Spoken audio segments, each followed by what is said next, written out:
मैं अमन के साथ बाइक पर बैठा जा रहा था जब कुछ दूर जाने के बाद उसने बाइक एक अनजाने रास्ते की तरफ मोड़ दी थी। ये तुम किस तरफ मुड़ गए हो? उस तरफ तो हमारा फ्लैट का रास्ता नहीं जाता है। मुझे आज फ्लैट पहुंचने की जल्दी थी क्योंकि मुझे वापस अपने गांव जाना था, जबकि उसने बाइक किसी और तरफ मोड़ रखी थी।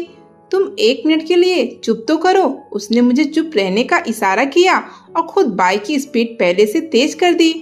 मैं हैरान था कि वह किस तरफ जा रहा है। कुछ आगे जाकर मुझे कुछ लड़कियां चलती हुई दिखाई दी तो मुझे अमन के इस तरफ जाने की वजह अच्छे से समझ आ गई थी। वह यकीनन आज भी उसी लड़की के पीछे जाना चाहता था। इसके पीछे वह कई दिनों से पड़ा हुआ था। उसने सबसे आगे जाने वाली 2 लड़कियों के सामने जाकर बाइक रोकी तो वह दोनों ठिठक कर रुक गई थी। तुम मेरी फोन कॉल का जवाब क्यों नहीं दे रही हो? वह बाइक पर बैठे बैठे बोला। अमन को देखकर लड़की के चेहरे पर गुस्से के आसार आ गए। तुम्हारा दिमाग तो खराब नहीं हो गया? तुमने मेरा रास्ता क्यों रोका है? और यहाँ बीच रास्ते में इस तरह सवाल जवाब करते हुए तुम्हें शर्म नहीं आती? जाओ अपना रास्ता नापो। उसने गुस्से में अमन को खरी खोटी सुना दी थी। मुझे लगा था कि अमन अपनी बाइक की स्पीड तेज करेगा और यहाँ से फरार हो जाएगा, मगर मैं यह देखकर हैरान रह गया कि भागने की बजाय वह बाइक से उतरकर खड़ा हो गया था। अगर तुम्हें अनजान रास्तों में मुझसे कोई बात नहीं करनी तो आओ मेरे साथ वहां चलकर सामने बैठते हैं और वहीं बात करते हैं। उसने एक होटल की तरफ इशारा किया तो मेरे साथ साथ वो लड़की भी हैरान रह गई थी। तुम जाते हो या मैं अपने पाँव से जूते उतारकर अभी तुम्हारे सर पर जूते लगाऊं? इससे पहले कि लड़की वाकई अपना जूता उठाकर अमन के सर पर बजाती, मैं अमन को घसीटता हुआ बाइक की तरफ ले गया, जबकि अमन बुलंद आवाज में न जाने उसे प्यार मोहब्बत के कौन से इकरार कर रहा था, जैसे उसे बरसों से जानता हो। मैंने जबरदस्ती अमन को बाइक पर बिठाया और बाइक दौड़ा दी और फिर अपने फ्लैट के सामने ही जाकर रोकी। मेरा नाम वरुण है। मैंने एक मिडिल फैमिली में आँख खोली थी। मैं अपने माँ बाप का इकलौता बेटा था और घर में सबसे बड़ा था, जबकि मुझसे छोटी 2 बहनें थी। हमारे तमाम रिश्तेदार गांव में थे। पापा की शादी भी गांव में हुई थी और गांव में हमारा अपना मकान था। लेकिन मेरी पैदाइश से कुछ अरसा बाद पापा ने गांव को छोड़ दिया था और शहर में एक मकान किराए पर लेकर रहने लगे। गांव में जल्दी शादियों का रिवाज था।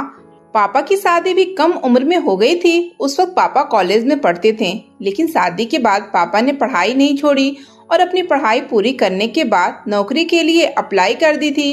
इस तरह मेरी पैदाइश के फौरन बाद पापा को सरकारी नौकरी मिल गई थी, इसलिए पापा को गांव छोड़कर शहर आना पड़ा था। इसके अलावा शहर आने की एक वजह यह भी थी, पापा चाहते थे कि उनके बच्चे अच्छे स्कूलों में पढ़ाई करें, जबकि गांव में अच्छे स्कूल न के बराबर थे।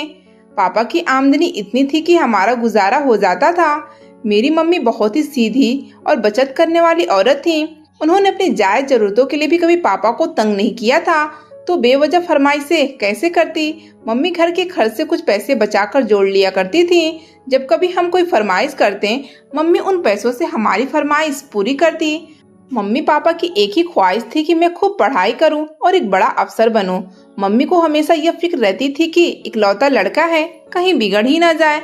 इसलिए मम्मी ने हमेशा मुझे दोस्तों में आने जाने और घर के बाहर फिजूल फिरने से रोक रखा था। यही वजह थी कि कॉलेज में जाने के बावजूद भी मैं एक सीधा सा लड़का था और मुझे जमाने की हवा न लगी थी। मम्मी ने इस तरह मेरी परवरिश की थी कि कॉलेज की रंगीन दुनिया भी मुझे अपनी तरफ खींच नहीं सकी थी। मैंने अपना ध्यान बस पढ़ाई की तरफ रखी। मैं पढ़ाई में शुरू से ही तेज था और मेहनत भी करता था, इसलिए हमेशा अच्छे नंबरों से पास होता था। मेरे कॉलेज की पढ़ाई पूरी हुई तो मैंने यूनिवर्सिटी में एडमिशन ले लिया था। मेरी छोटी बहनें भी कॉलेज में पढ़ रही थी। मेरी मम्मी पढ़ी लिखी नहीं थी। उन्होंने गांव के प्राइमरी स्कूल से 5वीं तक पढ़ाई की थी, लेकिन उन्होंने मेरी और मेरी बहनों की बेहतरीन परवरिश की थी। बड़ा होने के बाद मैंने कभी अपनी बहनों को बिना दुपट्टे के नहीं देखा था। मम्मी ने मुझे हमेशा एक ही बात समझाई थी कि दूसरों की बहन बेटियों को हमेशा अपनी बहन बेटियों की नज़र से देखना चाहिए। यूनिवर्सिटी में मेरा पहला साल था जब एक दिन हम पर गम का पहाड़ टूट पड़ा था। पापा की दफ्तर में अचानक तबीयत खराब हुई और वह फौरन ही मर गए थे। हम सब पर तो मानो क्यामत गुजर गई थी। मुझे समझ नहीं आ रही थी कि अपना गम मनाऊं या माँ बहनों को संभालूं। पापा एक बाप से ज्यादा मेरे दोस्त थे। वह बेहद शरीफ और अच्छे बाप थे। मम्मी और बहनों की खातिर मैंने अपने आंसू अपने अंदर ही उतार लिए थे और उन्हें तसल्ली और दिलासा देने लगा। पापा के देहांत को 6 माह से ज्यादा का अरसा गुजर चुका था। मम्मी ने कुछ रकम बचाकर अपने पास रखी थी। वही रकम घर के खर्च के लिए इस्तेमाल हो रही थी। अब तो वह रकम भी खत्म होती जा रही थी। पापा के दफ्तर से अभी तक कुछ नहीं मिला था। सरकारी काम बहुत देर से होते हैं। अब दफ्तर से मिलने वाली रकम के बारे में मैंने वैसे भी सोच रखा था कि वह पैसे बहनों की शादी के वक्त काम आएंगे। मैंने नौकरी की तलाश शुरू कर दी थी। मैंने बड़े शहरों की बड़ी बड़ी कंपनियों में नौकरी के लिए अप्लाई की थी। मेरे पढ़ाई का रिकॉर्ड बहुत अच्छा था, इसलिए जल्द ही ये कंपनी में मुझे इंटरव्यू की कॉल आ गई थी। इंटरव्यू के बाद उन्होंने मुझे नौकरी के लिए रख लिया था। मेरी नौकरी की गरज से इस नए शहर में कदम रखा था। पापा के देहांत के बाद मैं, मम्मी और 2 छोटी बहनों का अकेला सहारा था। पापा के मरने के बाद घर के हालात काफी ज्यादा खराब हो गए थे। पापा की तनख्वाह के अलावा हमारा आमदनी का कोई दूसरा जरिया भी नहीं था और यही वजह थी कि अम्मा ने मुझे इतनी दूर भेजना गवारा कर लिया था, वरना वो तो मुझे अपने से एक पल जुदा नहीं करती थी। इकलौता और घर का बड़ा बेटा होने की वजह से मैं मम्मी का बेहद लाडला था। मैंने रहने के लिए एक होटल ले लिया था, लेकिन मैं किसी अच्छे घर की तलाश में था। हमारे दफ्तर में एक लड़का अमन भी काम करता था। जल्दी अमन से मेरी बातचीत होने लगी थी। अमन को मेरे रहने के मसले का पता हुआ तो उसने मुझे अपने साथ फ्लैट में रहने की ऑफर की, जो मैंने फौरन कबूल कर ली थी। हम दोनों फ्लैट का आधा आधा किराया दे देते। ये 2 कमरों का एक छोटा सा मगर साफ सुथरा फ्लैट था। इसी में एक छोटा सा किचन भी मौजूद था। वैसे तो हम ज्यादातर खाना पीना बाहर से ही खाते, मगर फिर भी अगर कुछ पकाना होता तो किचन को इस्तेमाल किया करते। अमन ने कुछ अरसा पहले ही अपनी पढ़ाई पूरी की थी और इस नौकरी को करते हुए भी उसे कम ही अरसा हुआ था। हम दोनों ही नौकरी पेशा थे, लिहाजा हम सुबह सवेरे नौकरी के लिए फ्लैट से निकल जाते और रात को ही वापस लौटते। मैं अपनी महीने की आधी से ज्यादा तनख्वाह घर भिजवा दिया करता था और मेरी बहनें अभी पढ़ रही थी। मैं चाहता था कि उनकी पढ़ाई में कोई रुकावट न आए। अमन वैसे तो सुलझा हुआ और अच्छे मिजाज का इंसान था, मगर लड़कियों में उसकी दिलचस्पी मुझसे छुपी न रह सकी। दफ्तर से वापस आने के बाद वो आधी रात तक लड़कियों से फोन पर बातें करता रहता था। न जाने वो लड़कियों के नंबर कहाँ से हासिल कर लिया करता। उसकी बात सुनकर मुझे भी शर्म आ जाती थी। मैं रात को जल्दी सोने का आदी था, इसलिए मैं दूसरे कमरे में जाकर सो जाता। मुझे लड़कियों में कोई खास दिलचस्पी न थी। वैसे भी मेरी परवरिश इस एतबार पर नहीं हुई थी कि मैं लड़कियों में अपनी दिलचस्पी जाहिर करता। मैंने हमेशा से सोच रखा था कि मैं अपनी सारी मोहब्बत अपनी होने वाली बीवी के लिए ही संभाल कर रखूंगा और कभी भी इधर उधर मुंह न मारूंगा। वैसे भी लड़कियों से बातचीत करते वक्त लज्जत के सिवा क्या हासिल होता है। मुझे अमन की जिंदगी वाहियात और फजूल लगती थी, जबकि उसे मेरी जिंदगी बदमिजाज और बेरौनक लगती थी। अमन अक्सर मुझसे कहता कि तुम अच्छी खासी शक्लो सूरत के मालिक हो, हैंडसम हो, मगर कैसी बोर और बेरंग जिंदगी गुजार रहे हो। अपनी जिंदगी में कुछ रंग लेकर आओ, किसी लड़की से दोस्ती करो, घूमो फिरो, जिंदगी को एंजॉय करो। मुझे अमन की बातें सुनकर हंसी आ जाती थी। मुझे ऐसे रंग बिल्कुल नहीं चाहिए। हाँ भाई, मैं ऐसे ही खुश हूँ। मैं अमन को जवाब देता तो हैरान रह जाता, पता नहीं किस मिट्टी के बने हो तुम। मेरे दफ्तर में कई लड़कियां काम करती थीं। कई लड़कियों ने मुझसे बातचीत और रिश्ता बढ़ाने की कोशिश की थी, लेकिन मैं एक खास हद से ज्यादा किसी से फ्री नहीं हुआ था और हमेशा लड़कियों के लिए इज्जत बनाकर रखा था। यही वजह थी कि कुछ ही अरसे में दफ्तर में मेरी इज्जत में इजाफा हुआ था। एक तो मैं फितरत ही शर्मीली तबीयत का मालिक था, दूसरा मुझे लड़कियों से ज्यादा तालमेल बढ़ाना पसंद नहीं था। हमारे दफ्तर का माहौल भी कुछ अजीब सा था। शायद मैं छोटे शहर से आया था, इसलिए मुझे यहाँ का माहौल अजीब लगा करता। यहाँ पर सभी एक दूसरे के साथ बेहद फ्री होते और दफ्तर के बाद भी पार्टियां चलती रहती, मगर मैं कभी किसी ऐसी पार्टी में शामिल नहीं हुआ था। एक तो मुझ पर घर की जिम्मेदारी थी और दूसरी यह कि मुझे शुरू से उन चीजों का शौक न था। मैं यहाँ सिर्फ रोजगार की खातिर आया था और मैं अपनी माँ और बहनों का अकेला सहारा था। ऐसे में अगर मैं अपना कीमती वक्त और पैसा पार्टियों में बर्बाद करता तो मेरी बूढ़ी माँ और बहनों का सहारा कौन बनता। मुझे मालूम था कि मैं संजीदा मिजाज का शख्स हूँ और फिर पापा के बाद घर का एकमात्र सहारा था। ऐसे में मैं अमन की तरह लड़कियों के साथ अफेयर कर अपना कीमती वक्त बर्बाद नहीं करना चाहता था, बल्कि मैं तो ये चाहता था कि मैं आगे भी अपनी पढ़ाई जारी रखूं ताकि उससे भी अच्छी और बेहतर नौकरी मिल सके। मैंने सोच रखा था कि जैसे ही मेरी नौकरी सेटल हो जाएगी और मुझे वक्त मिलेगा तो मैं अपनी पढ़ाई दोबारा से शुरू कर दूंगा। कभी कभी तो मैं अमन की किस्मत पर हैरान हो जाता कि वह जिस लड़की से भी दोस्ती करने की ख्वाहिश करता, कुछ दिनों बाद वही लड़की उसके साथ घूम फिर रही होती। एक तरह से यह इसका टैलेंट ही था कि वह हर लड़की को अपनी मुट्ठी में करना खूब जानता था। वह शक्लो सूरत का तो अच्छा था, इसके अलावा वह बातें भी बड़ी अच्छी बना लेता था और अपनी बातों से वह हर किसी को अपना दीवाना बना लेता था। वो मेरे साथ भी काफी अच्छे से पेश आता था और शायद यही वजह थी कि मैं भी कुछ महीनों में उसके काफी करीब आ गया था। वह मुझसे अपनी बातें शेयर करता, मगर उसकी ज्यादातर बातें लड़कियों के इर्द गिर्द ही घूमती थी। वो कहता था कि बस किसी लड़की को अपना बनाना है तो उसकी जरा तारीफ कर दो और महंगे तोहफे दे दो। लड़कियां फौरन राजी हो जाती हैं, फिर जो मर्जी चाहे करो। मुझे उसकी फजूल बातों में दिलचस्पी न होती तो वो फौरन भांप लेता और बात को बदल दिया करता था। आजकल अमन की नजर एक नेक लड़की पर थी। मैं जानता था कि इस वक्त उसने गलत लड़की को चुन लिया है। मैंने अमन को समझाने की कोशिश की थी कि संजना एक शरीफ लड़की है, उसका पीछा छोड़ दो, वो बाकी लड़कियों की तरह नहीं है, हर लड़की एक जैसी नहीं होती है। मगर अमन न माना। अमन काफी दिनों से उस लड़की के पीछे पड़ा था। अमन ने उस लड़की को हासिल करने के लिए हर तरीका आजमा लिया था, लेकिन उस लड़की ने अमन को साफ कह दिया था कि वह उससे दूर रहे और उसने अमन को बिल्कुल भी भाव न दी थी। अब तो अमन काबू से बाहर था। उसकी सम्मान को बहुत ठेस पहुंची थी। उसने अपने आप से ही शर्त लगा ली थी कि वह उस लड़की को किसी न किसी तरह हासिल करेगा। वह बाइक पर कॉलेज आती जाती और उस लड़की के पीछे पड़ा रहता। कई दफा अगर वह मेरे साथ भी बाइक पर सवार होता तो उस लड़की के पीछे चल देता। मैंने इसे बहुत बार मना किया था कि जब मैं साथ हूँ तो इस तरह की घटिया हरकतें मत किया करो, और वह फौरन ही माफी मांग लेता, लेकिन कुछ दिनों बाद भूल जाता था। हमारे दफ्तर से आने के टाइम भी एक जैसे ही थे, लिहाजा मैं अक्सर उसकी बाइक पर ही उसके साथ आया जाया करता था। उस लड़की की एकेडमी का रास्ता भी हमारे दफ्तर के बीच से ही होकर गुजरता था। शायद वहीं पर अमन ने उसे देखा था। वो लड़की काफी खूबसूरत थी और शक्ल से तो बहुत मासूम लगती, मगर गुस्से की बहुत तेज थी।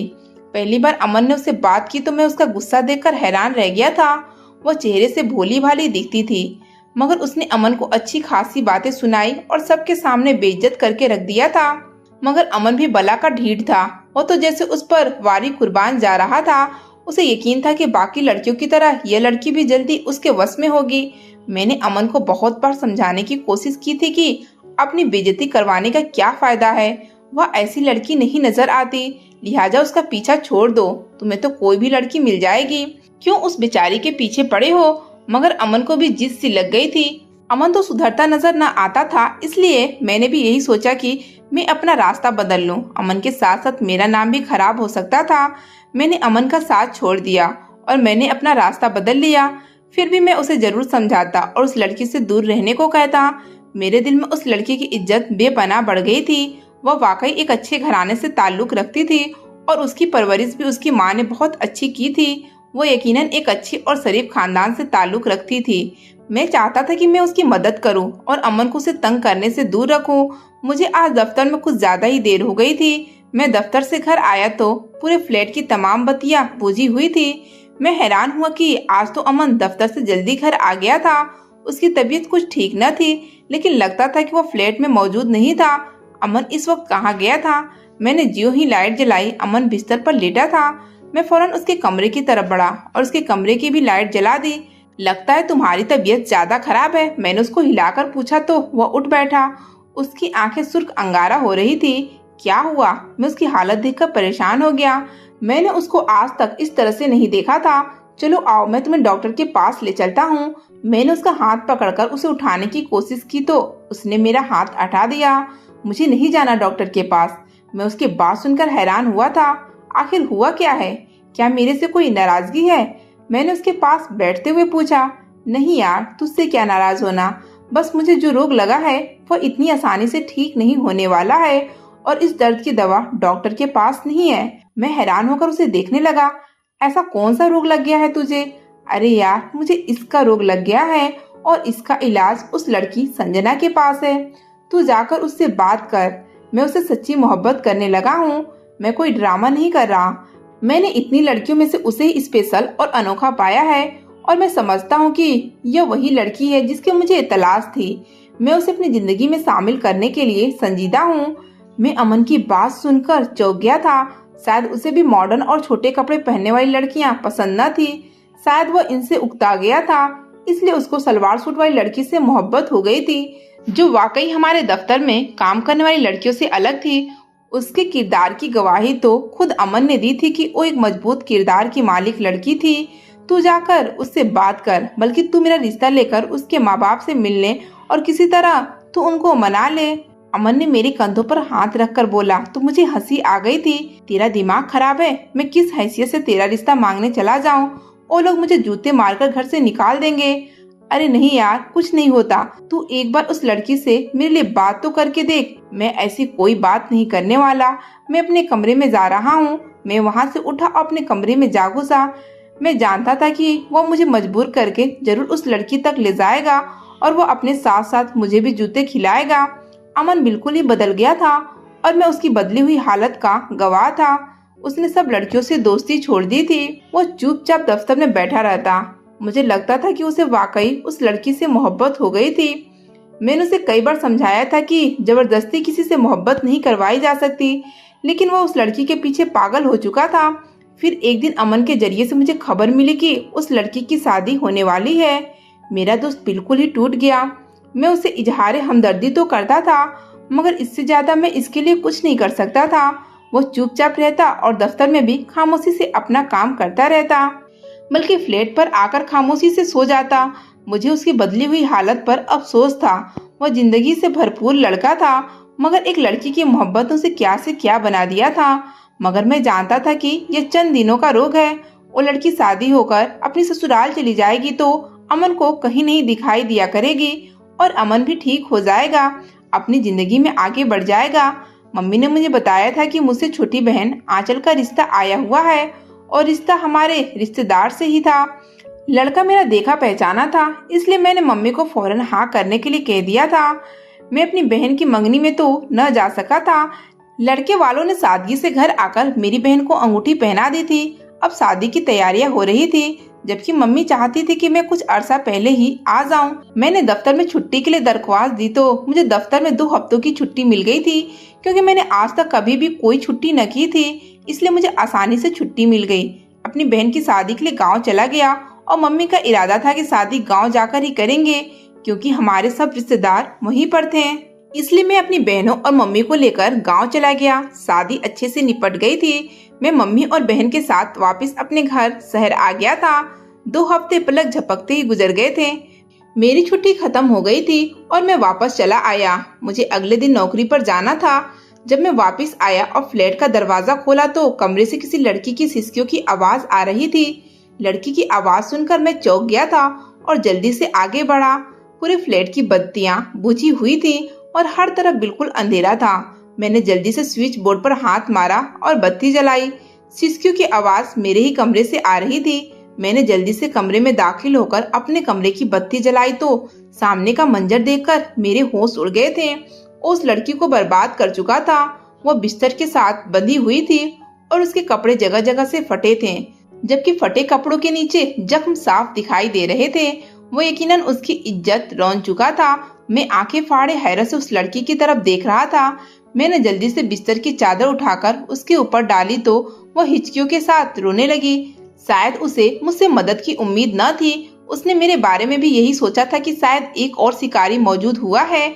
मैं उसे तसल्ली देना चाहता था, मगर मुझे शब्द नहीं मिल रहे थे। मुझे समझ नहीं आ रहा था कि मैं क्या करूं। अगर मैं पुलिस के पास जाता तो पुलिस मुझे ही धर लेती।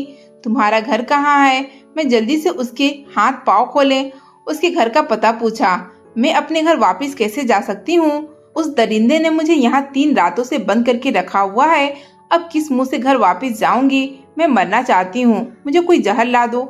मैं जहर खाकर हमेशा के लिए सो जाऊंगी। वो रोते हुए बोली तो मेरा दिल कटकर रह गया था। वह भी किसी की बहन थी, किसी की बेटी थी। मुझे अपनी बहन का ख्याल आया जिसे मैंने अभी विदा किया था। अगर उसके साथ कोई ऐसा करता तो मैं उसके मुजरिम को जिंदा गाड़ देता। अमन खुद कहाँ था? वह खुद यकीनन दफ्तर में मौजूद था और यहाँ इसने उस लड़की को बांध कर रखा था और 3 दिनों से उसको ज्यादती का निशाना बना रहा था। ऐसा मत सोचो कि तुमने कोई गुनाह किया है, तुम अपनी जिंदगी खत्म करोगी। मैं पुलिस को खबर देता हूँ, तुम अमन के खिलाफ गवाही देना, पुलिस उसको गिरफ्तार कर लेगी। मैंने उस लड़की को तसल्ली देते हुए समझाया था तो उसने नहीं में सर हिला दिया। इससे क्या होगा, वो कुछ अरसे बाद फिर जेल से छूट जाएगा। मेरी जिंदगी तो बर्बाद हो ही चुकी है। मैं अपनी छोटी बहनों की जिंदगी बर्बाद नहीं करना चाहती। मेरे पापा कभी भी मुझे दोबारा कबूल नहीं करेंगे और वो तो खुद भी जहर खाकर मर जाएंगे और शायद मेरी बाकी बहनों को भी मार डालें। मैं एक गरीब और इज्जतदार खानदान से ताल्लुक रखती हूँ। मैं वापस पलटकर कभी उनको अपना मुंह भी नहीं दिखाना चाहती। मेरे पापा ने सारी जिंदगी एक इज्जत ही तो कमाई है। अब मैं वापस जाकर कैसे उनकी इज्जत मिट्टी में मिला दूं? तुम्हारा मुझ पर बहुत बड़ा एहसान होगा अगर तुम मुझे समंदर तक पहुंचा दो। मैं अपने आप को पानी की लहरों के सुपुर्द कर दूंगी। उस लड़की की बेबसी पर मेरी आंख से भी आंसू निकल आए थे। मुझे अमन से जरा बराबर भी उम्मीद नहीं थी कि वह ऐसी घटिया हरकत करेगा, वरना मैं उसी वक्त उसकी टांगे तोड़ देता ताकि वो एक घिनौनी हरकत करने के काबिल ही ना रहता। लड़की पहले ही बहुत कुछ भुगत चुकी थी। मैं हरगिज नहीं चाहता था कि जो गुनाह उसने किया ही नहीं उसकी सजा उठानी पड़े, बल्कि वह अमन था जिसको मरना चाहिए था। मैं तुम्हारा इस मामले में साथ दूंगा। तुम अमन को गिरफ्तार करवाओ, बाकी उसको कानून के मुताबिक सजा मिलेगी। तुम्हारी गवाही बहुत जरूरी है। मैं उसको समझाने की कोशिश करता रहा मगर वो किसी तौर पर न मानी। मैं नहीं लड़ सकती, मैं बहुत कमजोर हूँ। तुम कमजोर नहीं हो, मैं तुम्हें अच्छी तरह से जानता हूँ। तुमने अमन को उसकी लाइन पर रखने में अहम किरदार अदा किया था। मैंने उसका हौसला बढ़ाया तो उसका मुझे क्या सिला मिला कि मैं शादी से पहले अगवा कर ली गई और मुझे यहाँ पर रखा गया। मेरे माँ बाप और रिश्तेदार तो यही समझ रहे होंगे कि लड़की घर से भाग गई है। मेरी तो शादी भी टूट चुकी होगी। मुझे कौन कबूल करेगा, आप खुद ही बताएं। ऐसी सूरत में जब मेरी इज्जत दागदार कर दी गई है, मेरे जिस्म के हर एक हिस्से पर जख्मों के निशान हैं, ऐसी सूरत में कौन है जो मुझे कबूल करेगा? क्या मेरा होने वाला पति मुझे ऐसी हालत में देखकर कबूल कर लेगा? अगर उसको मेरी बेगुनाही का यकीन आ भी गया तब भी उनमें से कोई भी मुझे कबूल करने वाला नहीं है। मैं हैरत से आंखें फाड़े उसे देख रहा था। वह सच ही कह रही थी, उसने कुछ गलत नहीं किया था। यही हमारे समाज की हकीकत और सच्चाई थी कि चाहे लड़की का कसूर न भी हो मगर हमेशा कसूरवार लड़की को ही ठहराया जाता है। मैं उसके किरदार की मजबूती से आगाह था। मैं बहुत सी लड़कियों को जानता और उनसे मिला था जो लड़कों से दोस्ती करना बिल्कुल बुरा ना समझती थी। अगर कोई उनके ऊपर दिल फेंक आशिक हो जाता जैसे अमन उस पर हुआ था तो अपने आप पर फक्र महसूस करती थी। मगर उस लड़की ने कभी भी अमन को लिफ्ट न करवाई थी, बल्कि उसने हमेशा अपने आप को मजबूत रखा था और सड़क के बीच में अमन के ऊपर एक दिन चप्पल तक उतार ली थी। मगर उसको इसके किरदार की मजबूती की क्या सजा मिली थी कि आज वो यहाँ बैठी सिसक रही थी, अपनी मौत की दुआएं मांग रही थी। क्या तुम मुझसे शादी करोगी? मैंने धीरे से बोला तो वो चौंक कर मुझे देखने लगी। शायद उसने मेरी बात अभी सुनी नहीं थी, इसलिए कोई जवाब नहीं दिया। अब की बार मैंने ऊंची आवाज में पूछा, क्या तुम मुझसे शादी करोगी? मैं तुमसे शादी करने के लिए तैयार हूँ। आप बहुत जज्बात में आकर फैसला कर रहे हैं। ऐसा कुछ नहीं है, मैं जज्बात में आकर फैसला नहीं कर रहा। मैं तुम्हें अपनाना चाहता हूँ। मैं कभी नहीं चाहता कि तुम ऐसे गुनाह की सजा भुगतो जो तुमने कभी किया ही नहीं है। मेरे अलावा और कोई भी नहीं जानता कि इसमें तुम्हारा जरा बराबर भी कसूर ना था। मुझे उस लड़की की जिंदगी बचाने का यही तरीका समझ में आया और मैंने उससे शादी की पेशकश कर दी। मैंने उसका दुपट्टा उठाकर उसे दे दिया, जिसने उसे जल्दी से ओढ़ लिया। मैंने इसे कोर्ट में ले जाकर कोर्ट मैरिज कर लिया और उसे लेकर गांव की तरफ रवाना हो गया। दोस्तों, उम्मीद करती हूँ आपको हमारी कहानी पसंद आई होगी। कहानी पसंद आई है तो वीडियो को लाइक करें, चैनल पर नए हैं तो चैनल को सब्सक्राइब करें और हाँ, नोटिफिकेशन को जरूर दबाएं ताकि अगली अपडेट सबसे पहले आपको मिले।